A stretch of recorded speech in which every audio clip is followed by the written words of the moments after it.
The Transnational Connection Symposium, organised by IE and Annenberg Schools of Communication, recently took place at IE University's Segovia campus. The two-day event aimed to unite academics and practitioners of political communication in lively debate, discussion and collaboration. This event has a double type of goal. The first one is the fact that this is happening in Europe. This is taking place in Spain. How can we replicate certain phenomena?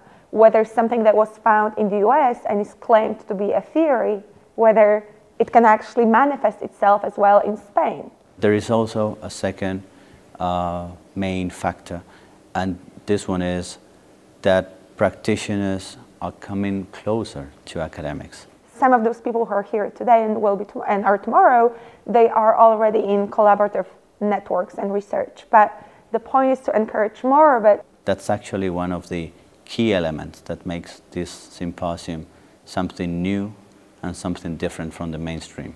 I think that it's a tremendous opportunity to bring together people who are thinking about these important questions from very different perspectives.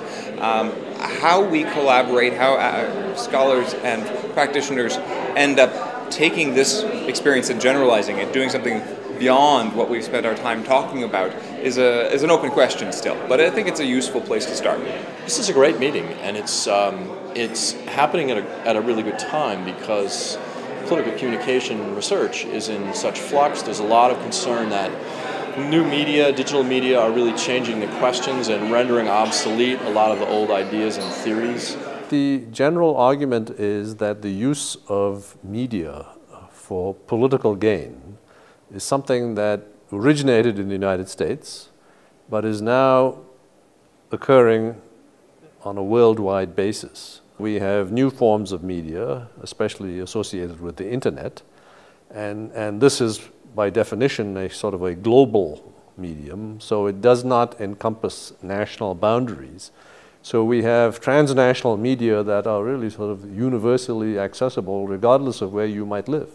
Covering a diverse and truly international range of topics, Day 1 of the symposium saw a key debate on differences between US and non-US political communication. I think what's interesting is everyone looks at politics in the United States with political advertising, with the kind of vibrant, combative political culture they have, and very much it's set the kind of standard for how people think about political communications. But as everyone who lives outside the United States know, which is a huge proportion of the world's population, that's not the only story about political communications. One of the things that has come up is the difference between kind of an American approach to political communication research and a European approach.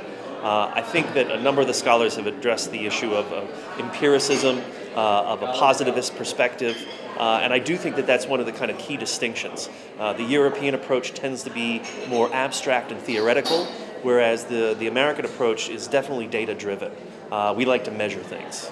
My take on it is that originally these were separate research traditions tackling the very same questions, but nowadays you see people in Europe and in the United States doing critical work and quantitative work and positivist work and relativist work, and we have a broader set of questions, but you can't really speak about an Atlantic divide there at this moment in time.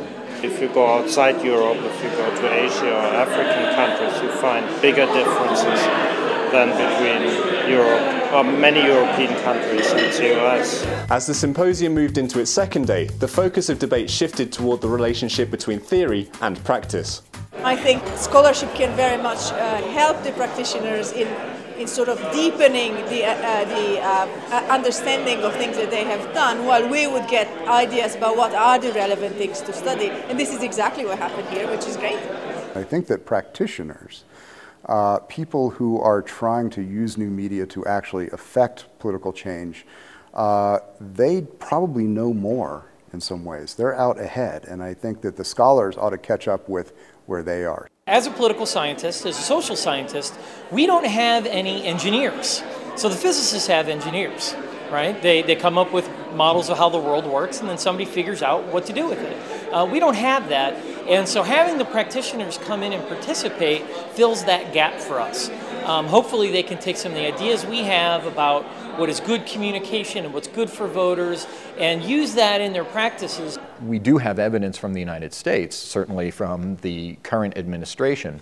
The Obama administration seems to have an innate understanding of the value of social media in politics, and I would argue that both the election and our recent victory in providing health care to many Americans, if not all, but was driven by the embrace of social media. The Obama administration used email and websites to mobilize the population in support of this legislation. It's a good example of a very advanced use of social media for political change. Reflecting on the issues discussed and the contacts made, many participants suggested that there are greater parallels between international research agendas than expected, and that the symposium itself had functioned as a unique catalyst for international cooperation.